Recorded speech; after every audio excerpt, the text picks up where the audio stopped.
Welcome to the Encore Audio Archives YouTube channel. I'm Taper Dave, and this is my channel. I've uploaded hundreds of talks here that I've recorded at meetings in West LA, and I've also recorded conventions starting in 2013. I've got a bunch of those up. And Walt and Mary Murray, the original owners of Encore Audio Archives, started the company in the 80s, and Walt recorded Joe and Charlie's and a bunch of stuff down in Vista, California. My sobriety date is June 20th of 1994. I hope you find something you like, so please like and subscribe to my channel and comment down below. If you want to hear something that I don't have or that you don't see, I'll see that I get it. Anyways, take care and have a great day if you want to. Please help me welcome our next speaker, Don.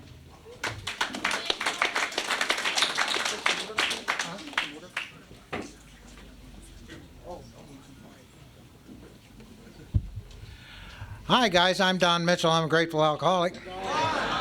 I'm an old alcoholic.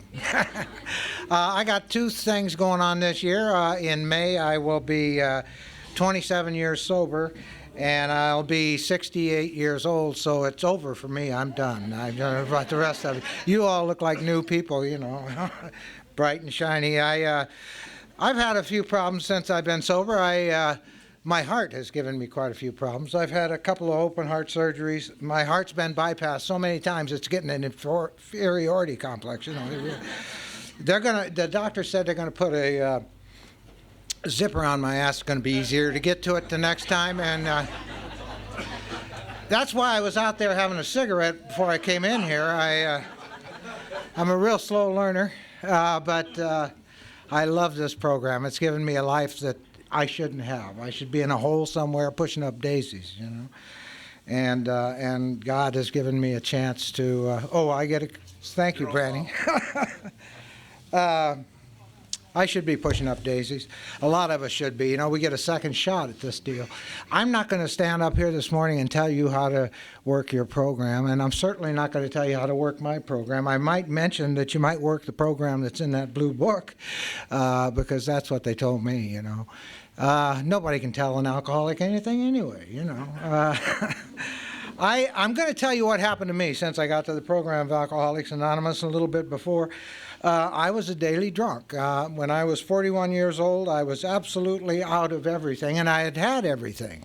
I'd had the big houses, and I'd had the very successful businesses, and I made a lot of money. I was an architectural illustrator, and I changed that industry in the 60s and made a lot of money. And I was, like I said, an artist. Con artist, mostly, but I conned my way through life, and then the more money that I made, the more I drank. And I just went downhill, and by the time I was 41 years old, I ended up in Alcoholics Anonymous without a cent to my name, no family, nobody left, and I crawled into the doors of AA. And, you know, I had gone to every kind of church there was when in my drinking days looking for God, and I could never find God. Hell, I was God. There was no power greater than me. And when I finally got into the rooms full of Alcoholics Anonymous people, you know, a room full of drunks, I found a God, you know. And I'm going to tell you how I did that. In my drinking days, I did a lot of dumb things, I guess. I don't know. I don't remember a lot of them, but the few that I remember I was really doing well. I had just finished a big job up in the valley somewhere, and I was George Pardee, and this was years and years ago when there was a Pardee running that company. I was his fair-haired boy, and he took me everywhere that he needed an illustrator, and I took my crew with me, and we illustrated the world, you know, in the 60s. And I'd just gotten back from a big job, and I had a lot of money in my pocket, and I was married at the time. I had 3 young sons, and I had just moved my business to my home and built a studio on the side of the home, and I was working out of there. And when I moved home and started working out of there, that first ex-wife of mine started complaining about how much I drank. You know, she couldn't understand me waking up in the morning to a glass of vodka, you know. I mean, no normal people don't do that. And then, you know, coming in the house all day long, getting more vodka and going back out into the studio and all. And so when I had that studio built, I told the builder, I said, don't build a door between the house and the studio, you know. I don't want to be able to go in and out because she'll bitch at me about my drinking, so I'll fix that problem. So he built this studio on the side of the house, great big studio, and I had a couple of employees in there, and I had to walk out my front door and walk into the studio front door every morning. Well, it wasn't 2 weeks the studio was up, I think, and I had a full bar in there. I didn't have to go anywhere, you know. But I was home. She was complaining, and a builder friend of mine from Phoenix called me. He said, Don, we need your artwork in Phoenix. And I said, this is my chance to get away from here for a little while, you know. And I sent a brochure over to all the builders and developers and architects and engineers in the Phoenix area and jumped on a plane a couple of weeks later and flew over to follow it up. Well, what I really was doing was getting away from her for a little while so I could go to Phoenix and drink.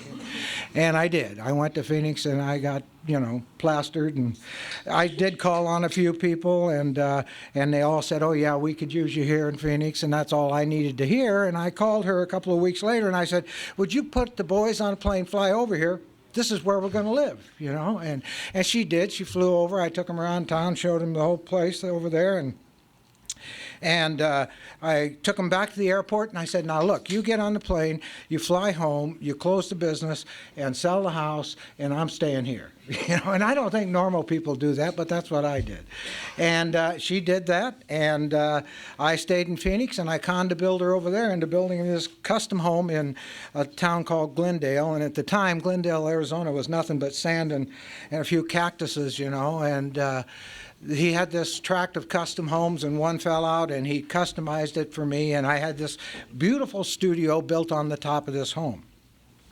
And I got into the studio. I was drinking on a daily basis, and I realized after I'd been and the house was done and I was there, that there really wasn't much time for me to do artwork. I didn't have those employees that I could sell this artwork all day long, but going home at night and having to do it, it was cutting into my drinking, you know. So things really went from bad to worse in Phoenix, and I had an architect friend of mine put a phone in my studio because he wanted a local Phoenix phone number. And I'll be darned if the day that they were repossessing my car, because things were really going bad, I had a brand new car, it was sitting in my driveway. I was in my studio overlooking the car in the front of the house and all. And I'm watching them, hook my car up to this thing. They're going to haul it off, you know. And this guy calls me on the phone. He says, Don, he says, I want you to come back to the coast. He says, I'm starting a new division. I want you to run my graphics division. I'll make you a vice president of the company, give you this great salary and all. And as I'm watching him hook my car up, I said, could you throw in a car, you know? And and he did, you know. And I got back to California. Had that job for about a year and lost that. As a matter of fact, I started losing everything I ever had. I bought another home, lost that, and then I lost the family. And here it is, 1975, and they started throwing me in these hospital programs. You know, my first ex-wife, I ended up in Long Beach Memorial West one time. They wouldn't let me drink for 28 days. You know, it was a real bitch. And because I wasn't ready to quit, you know, I wasn't done. And they made me go to they made me go to AA meetings. I didn't know AA existed, you know. My mother and my father both died of alcoholism, and I didn't know there was anything like AA. Anyway, I went to these meetings, and I met you people, and you were all smiling and happy, and I thought, Jesus Christ, I don't want any of this, you know. And you talked about a God that I certainly didn't believe in. So, you know, after that 28 days, I was off and running again. And drinking and all. And the second time I went in that hospital, I realized that when I came home after the 28 days, that first ex-wife was not going to let me drink, you know. It was going to be a bad thing. And so I stopped at a bar on the way home, had a couple of drinks, and decided that we needed to get a divorce. It was those people that were making me drink, you know. And so I drove home, and I announced we were getting a divorce. And, you know, I said, with living with people like you, no wonder I drink. And, you know, And we got a divorce, you know, and I moved to Santa Ana, got a little job in an advertising agency there, and bottle, and I was off and running again, you know, and it just went on, and I did one thing alcohol will do for you. After I'd been about 8 months in Santa Ana, I was, you know, meeting young ladies at the bars I was going to and all, and they weren't the greatest people, and of course I wasn't either, but my mother, before she died, she mentioned, I used to take these gals over to my mom's house for a drink before we'd go somewhere or something. And I mentioned that to her, and she said, "Oh, I remember that, Don. I used to call those gals Don's dogs, you know." And and she was right. I mean, but anyway, sitting at a bar one night, I decided that, you know, if I was going to date somebody, maybe I ought to call that ex-wife, you know, and see if she wanted to date. I knew her, you know, I'd been married. And made perfect sense after 3 or 4 drinks. It really did. And I called her. I said, "Would you like to go on a date?" And she said, "Sure." And we started dating. And a couple of months later, we got married again. You know, I mean, we did. It was really not. You should have been. It was a great ceremony. It was, you know, the boys standing around a pool with the preacher and the whole thing. Well, I got to tell you, the first time I was married to that lady, I was married to her for over 20 years. The second time I was married to her, I was married to her for 3 months and 28 days, you know. And I was back out on the stoop. Anyway, about that time, my brother, who lived in Mission Viejo, California at the time, or he lived in Laguna Niguel, but he worked out in Mission Viejo. He's a school teacher there. He said, "Look, I've got a room in my condo down, and I know you have no place to go and no place to sleep." And I had absolutely nothing but a beat-up old van. And I went down there and lived in his room in this condo in Laguna Niguel. And I was just drinking, you know, around the clock. My job in those days was to make sure I had enough booze for the next day, you know, and the night before. And I did that for a couple of months, and I went up to this room that he had given me. And in this room, there was absolutely nothing except for a mattress top that my other brother had loaned me. And that's all that was in this empty room in this condo. And I'd go up there at night with my glass of vodka or whatever I had, and I'd drink until I passed out, and if I woke up or came to, I'd drink a little more of the vodka and then pass out again. And that's the way I was living. And on May 29th, 1978, I went up to that room, half blotto, and laid down on my mattress and started crying. And I thought I cried for hours. I probably went, you know, but I cried out the old alcoholic prayer, "God help me." And now this is a God that I know nothing about or anything else, but I did the God help me thing. I'm one of the guys that I used to get motel rooms. I have this beat up version of The Power of Positive Thinking by Norman Vincent Peale. And I used to get drunk and read that and wonder, how the hell could these guys get this great power they had in their lives, you know? Never worked for me, but that night I said, "God help me." And I woke up the next morning, and the compulsion to drink had left. It had gone, and I've been sober ever since, you know. And with a hard-headed guy like me, that's the way it had to happen. I found a God that night, really. I didn't know it. I knew that I was going to be coming down from a permanent high, you know. I drank for years, constantly, and with my pride and ego, I knew there's no way in hell that I could just call Alcoholics Anonymous, because if I did, you guys would come try and save me, and I'd probably throw up on you or something. It wouldn't be pleasant, you know, and so I didn't call anybody. I locked myself in that condo for 3 days, and at the end of 3 days, I picked up the phone and I called Alcoholics Anonymous, the central office in Orange County. And this fellow answers the phone. He said, "Yes, can I help you?" And I said, "Yes, this is Don Mitchell." I said, "Could you tell me where the nearest meeting to me is? I'd like to go to an AA meeting tonight." And the guy said, "Well, the Canyon Club in Laguna Beach is your nearest meeting, Mr. Mitchell." He said, and he told me how to get there, and he told me it was an 8:30 meeting, and I thanked him very much, hung up the phone.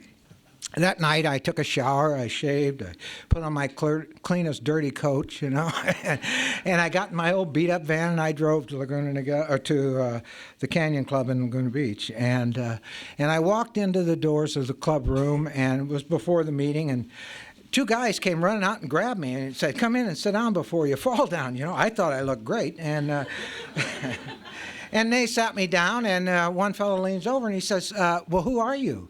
And I said, "Well, I'm Don Mitchell. Didn't they tell you I called, you know?" And he said, no, they forgot to mention it. He said, why don't you tell me about yourself, Don? You know. I said, well, I'm this great illustrator, and I've done all these wonderful things, and my work has been everywhere in the world, and I've made these millions of dollars. You know, I really made me sound good. And when I was all through, John just kind of leaned over and he said, well, Don, he said, you really fucked up your life. He said, why don't you get out of the way and let God run it for a while? And I put that together with the fact that I had cried out to this God the night before, or 3 nights before, and I thought maybe there is something to this. And John pointed out to me, he was talking about a power greater than John and a power greater than Don, and that's all I really needed to know about God. That and the fact that God's name was not Don Mitchell, and that was a real shock. Anyway, I bought it, and I went home that night. Some guy took a year birthday that night at that meeting, and I wanted what he had. I went back to my mattress that night. I fell asleep. I didn't pass out. I woke up the next morning with a phone call from John, and he called just to see if I'd lived through the night, and if I was, you know, and I thanked him very much, and he made a date to meet me that night, and he did that for 7 nights. He took me to a meeting for 7 nights, but that morning after he hung up, I thought, you know, somebody cared. Nobody had cared for a long time. And John hauled me to these 7 meetings, and at the end of the 7th day, he said, okay, Don, he said, you know where the meetings are. If you want this program bad enough, you'll get it. You know, and he cut me loose, and I guess he was my first sponsor, and I didn't realize it. Anyway, I was going to meetings down there for about a month, and then a member down there took me to some meetings in Orange, and I wanted to live in Orange, and so I got a commission on a job, and rather than use the money to do the job, I got an apartment, which is in Orange, and I moved up to Orange, and I started going to meetings at a little club there that I've been associated with for my 26 and a half years of sobriety. Called the Friendship Club in Orange, and I started going to 3 meetings a day. There was nothing else I could do. I couldn't really work. Nobody wanted a shaky artist, you know. And I lived at the club in between the meetings, and all these old-timers that came to the meetings in those days would come up to me and say, Don, who's your sponsor? You got a sponsor yet, Don? You know, just bug the hell out of me about this sponsor thing. And, you know, I didn't tell them, but I had already looked around the room and there wasn't anybody qualified to be my sponsor, you know. So I didn't ask anybody to be my sponsor, but after about 8 months, they had a little meeting, and they made me the secretary of a Wednesday noon meeting, you know, and I loved that meeting. I think I was secretary of that meeting for my first 3 years of sobriety. But I was really involved in the club, and I still, again, hadn't asked anybody to be my sponsor. And one day at my Wednesday noon meeting, a little old man walked up to me. He had his hammer shatter hat on. He was about that tall. And he walked up and he stuck his hand out, and he was 83 years old when I met him, and he stuck his hand out and he said his name was Tom Culhane, and he was a 38-year member of Alcoholics Anonymous, and he was my sponsor. And what could I say? You know, I say, yes, sir, or what else? And I got to tell you a little bit about Tom. Tom sobered up in 1941. He sobered up. He and his wife were in Chicago. He was drinking, and an article came out in the March edition of the Saturday Evening Post, and it's called the Jack Alexander article. We have literature about it. But this fellow, Jack Alexander, interviewed those 2 guys on the wall back there, our 2 founders, and he wrote about our book. And he put it in the March edition of the 1941 Saturday Evening Post, and Tom and his wife read this article. Now, in 1941, Tom pointed out to me, he said there were only like 800 members of Alcoholics Anonymous. The book says 2,000, but, you know, somewhere in there, we didn't have a lot of people. The book had only been out a couple of years. This article came out, and the whole world found out about Alcoholics Anonymous. Well, Tom and his wife read the article. They wrote a letter to the Saturday Evening Post asking for more information, and the Post forwarded their letter to the New York office, and the New York office made sure the old man got sober. And he used Bill Wilson as his sponsor, okay? So I'm thinking, Jesus Christ, I got a guru sponsor, you know? I've got it made. I've got God, and I got a guru sponsor. I'm done. I'm finished, you know, I'm set. And I don't know. It wasn't too much longer. We were walking into the Friendship Club one night, and the old man stopped me on the way in, and he said, "We're going to go in there, Don." And he said, "There's some sick people in there. There's some people with some problems." And I said, "What do you mean? These people have been telling me how to run my life for the last 8 months. I'm doing great, you know." And he said, "Well, yeah, they're nice people, but they have some character defects." And I said, "What's a character defect?" And he said he was talking about pride and greed, lust and gluttony and anger, and he rattled off the 7 deadly sins. And when he got all through, I said, "Jesus Christ, I didn't know they were that sick." You know, I said, "I'm sure glad it missed me. I don't, you know." And he was real nice. He said, "Look, asshole," called me by my first name.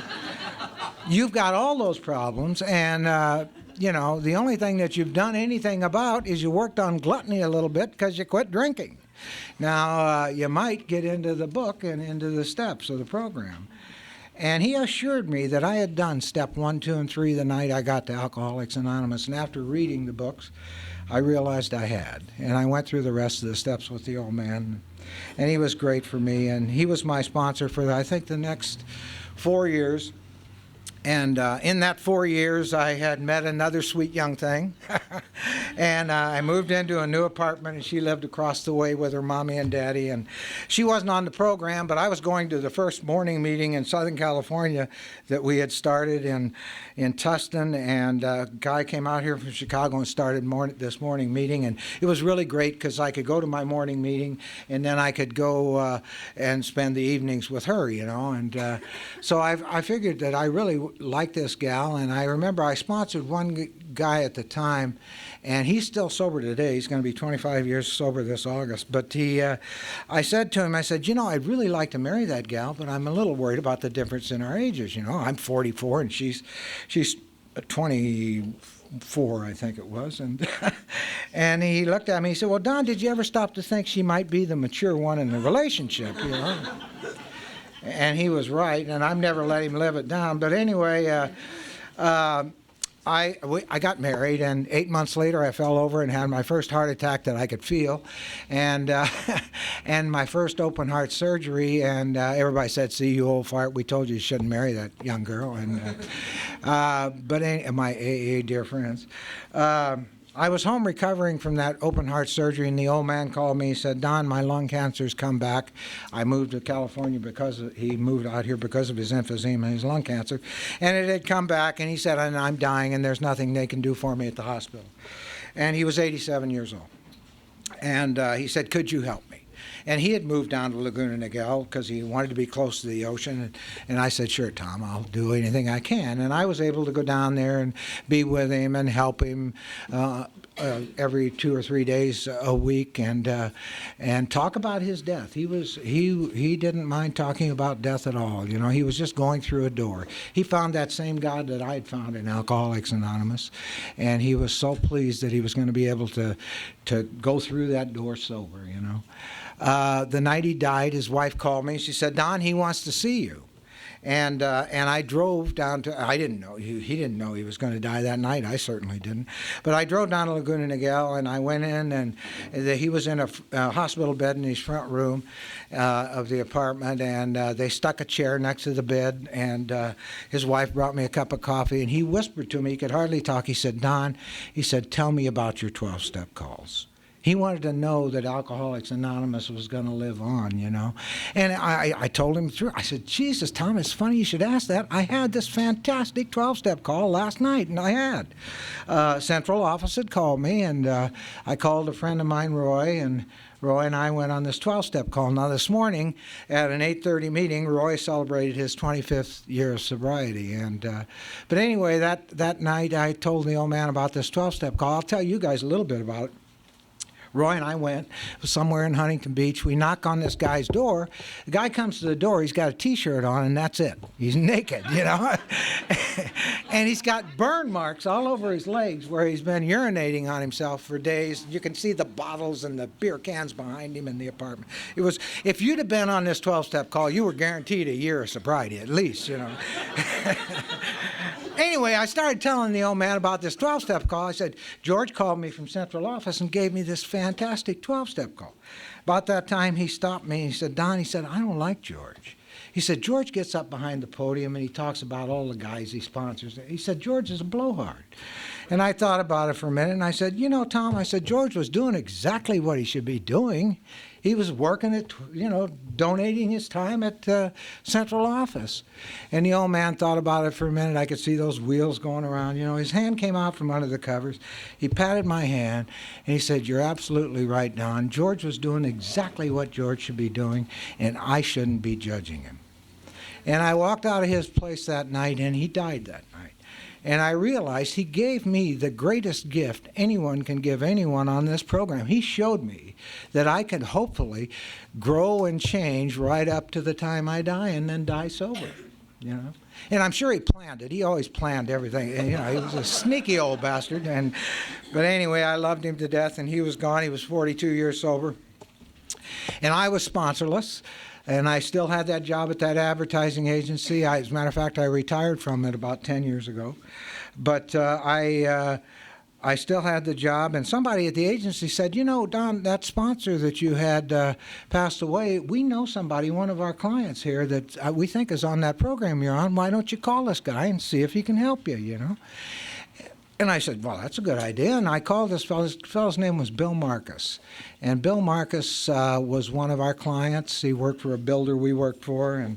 And I had a lunch with Bill Marcus in the 70s sometime. I didn't realize that he was sober. The only thing I realized about Bill Marcus was my lunch was 4 vodka on the rocks, and he had food, you know. And I knew he wasn't one of my kind of people, and so I really never had anything to do with him.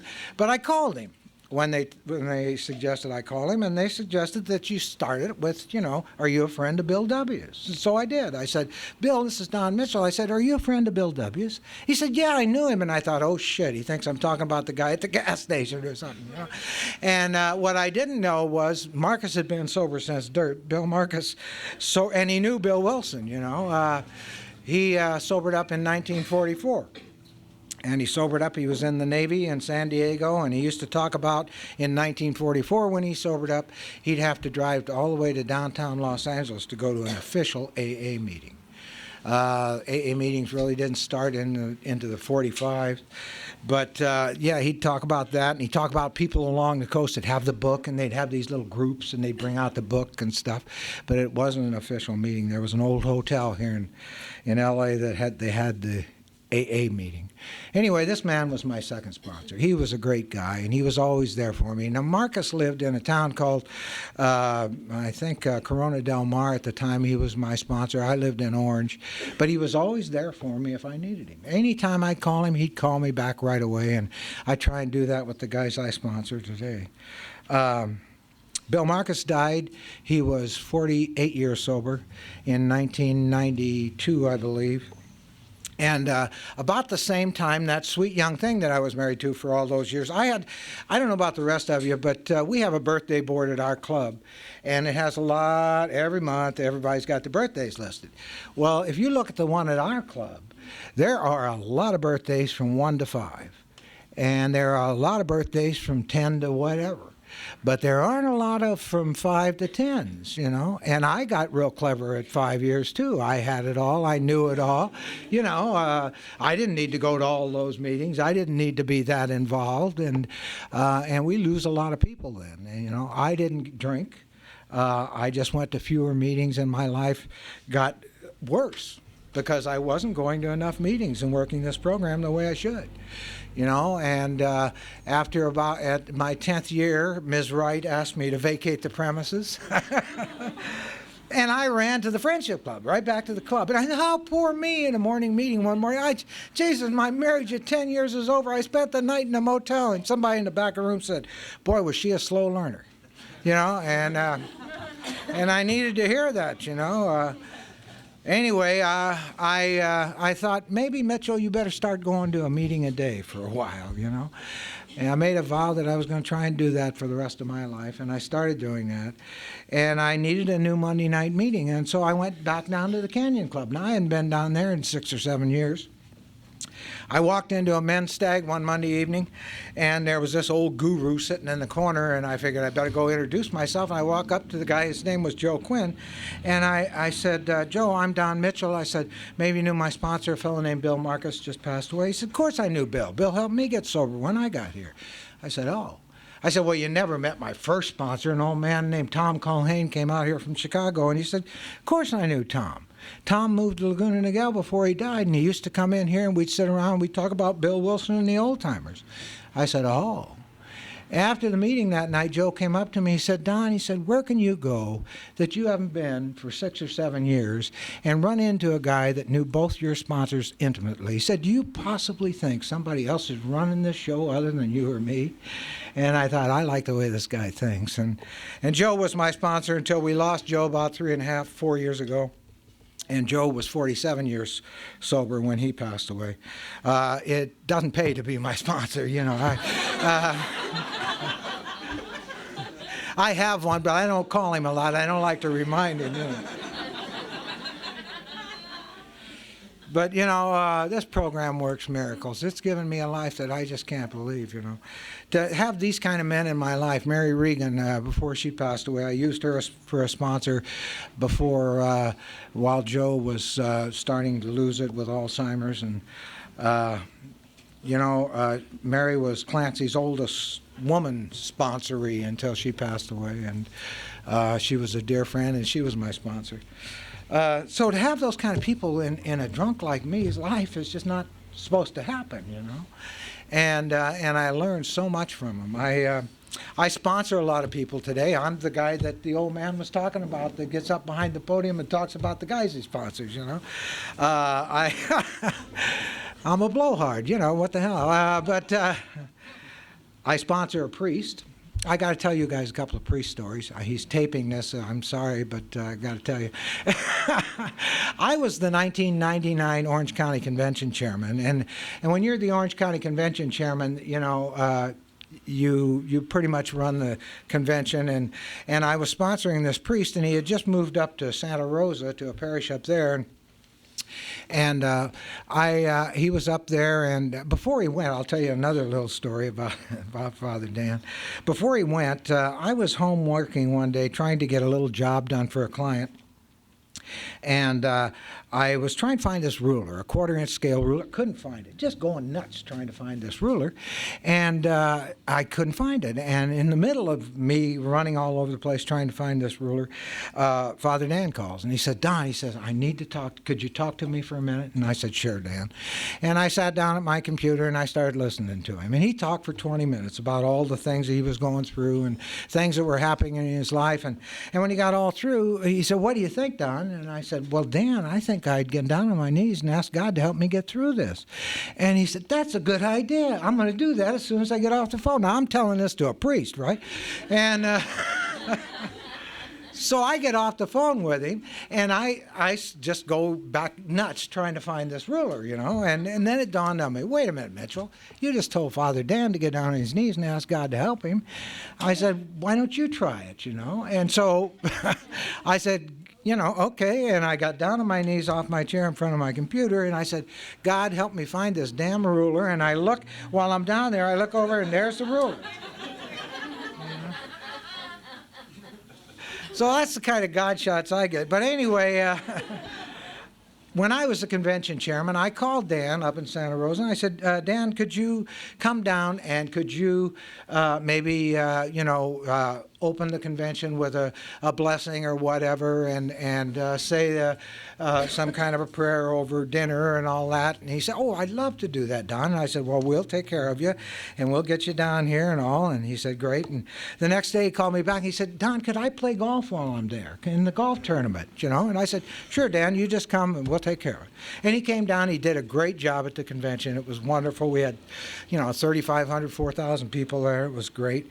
And after the banquet that night at the convention on Saturday night, my wife and I were walking around glad-handing people and talking to people, and this young kid from Hogue, from a meeting at Hogue that I know, ran up to me. He said, Don, he said, do you know that priest? And I said, well, yes, Andrew, I'm his sponsor. And he said, well, Jesus, he said, we were playing in the foursome right behind his foursome. And on the 9th hole, he missed a putt, and he ran off to the side of the green, and he said, fuck, fuck, fuck, fuck, fuck.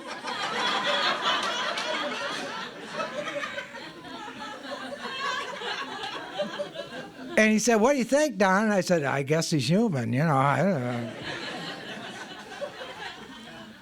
Anyway, I love this program, and I love the life it's given me. Leo's here, my friend Leo. And I met Leo, how many years ago now, Leo? About 6.5 years ago. Somebody gave him my card at a meeting he was at and said, you're an old guy, you need an old guy to talk to. And Leo started calling me. And then after Leo had been sober for a while, he was in a meeting, and he gave a card, one of my cards, to another guy that was in the meeting, and Leo said, you ought to call this guy. And that guy started calling me, and he turned out to be a Superior Court judge, and I'm sponsoring him, and he's sober now, I think, 5 years, and doing great. So see, here I go with the blowhard thing, right?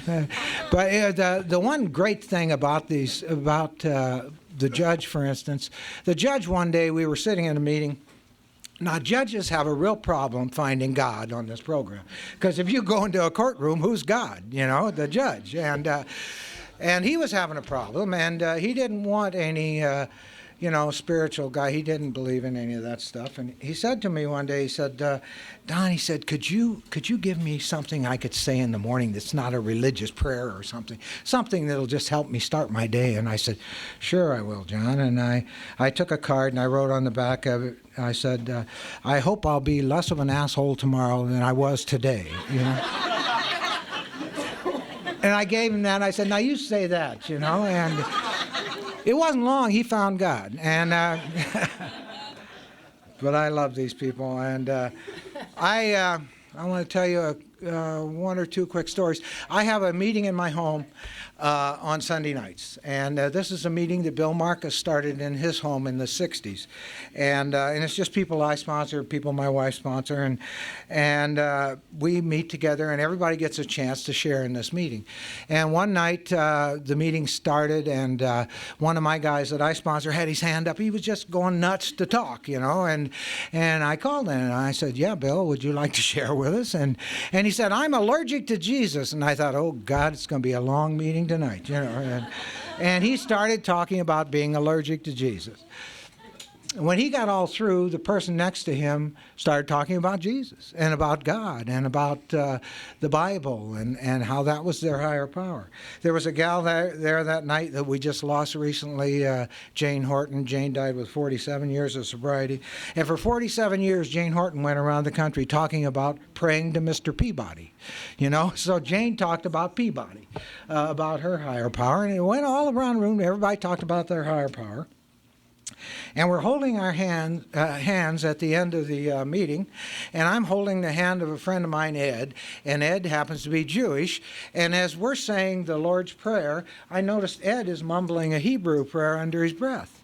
And it made me realize we're all doing exactly what our book says. You know, our book on page 45 says the main reason, the main purpose for the book is for us to find a power greater than us that'll solve our problems. And we were doing that. And I'm going to close with one more little story that I've got that is true. And all these are little God shots that I needed at the time.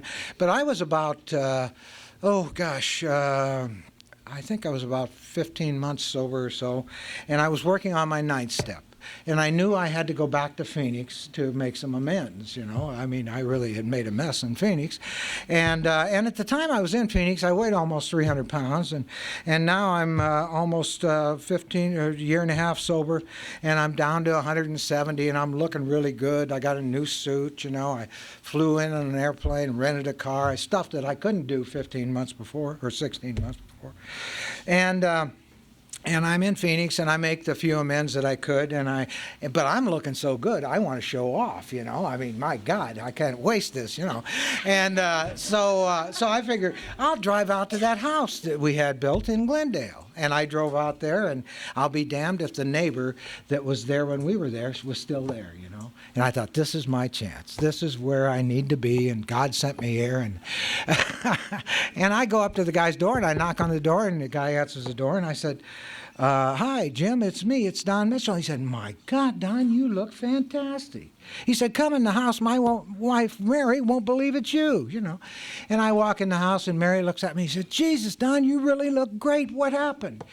And I said, well, about 15, 16 months ago, I found out I was an alcoholic, and I quit drinking. And she said, well, shit, we could have told you that 3 years ago. She said, wait a minute, let me call the kids. Now, these kids grew up with my kids while we were in Phoenix, right? She said, the kids will never recognize you. And she calls these kids in, and these 3 kids come in, and they look at me, and she said, guess who's here, kids? And the kids, we don't know who this is, Mom. And she said, well, you know, put 100 pounds on me. And the kids said, we don't know who it is. And she said, well, picture him in an old dirty bathrobe with a glass of vodka in his hands. And the kid said, Mr. Mitchell.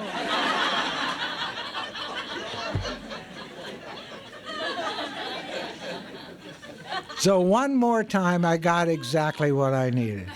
You know, I start my day on my knees, asking this power that I found on this program to help me get through the day one more time sober. And I am so grateful at night to be able to say thank you for one more day sober. And I hope this program works as good for you as it has for me, folks. Thank you for allowing me to share.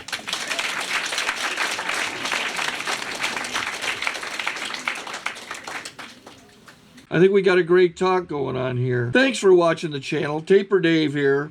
Just curious, do you think this is better than Zoom? Okay, this is how I prepare my drone for launching. I like to do it inside the cab of my truck so I'm not standing outside in the weather. To install the joysticks for control, up and down, right and left, powered on. I have an Android phone that I use to connect it to the drone with, and it's actually controlled through the iPhone, through an app. Oops, wrong way. It's actually controlled through the iPhone, or through this Android phone, through the app. It's actually controlled through the Android phone, through an app, and you connect it through this short connection right here.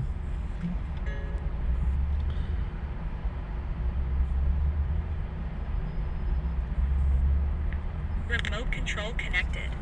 Remote control's connected.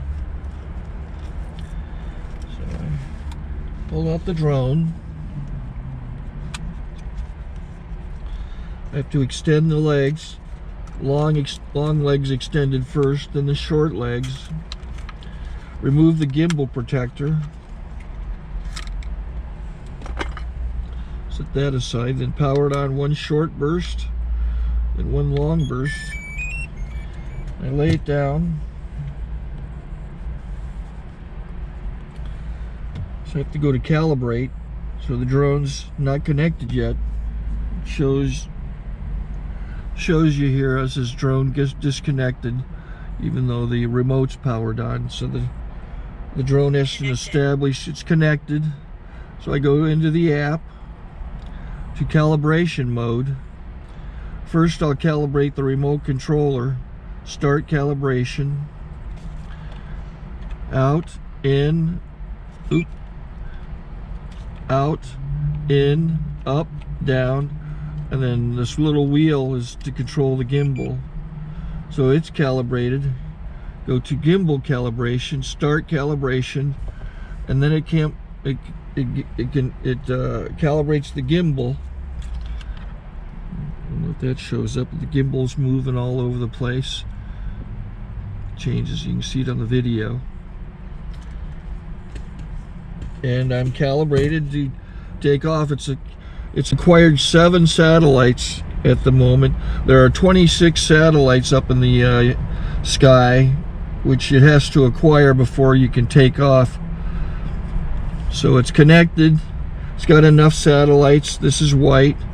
I can go to press this little arrow button, swipe right to take off, and it would start the motors if I slid this to the right, but I'll wait till I get outside. Don't want to do it inside.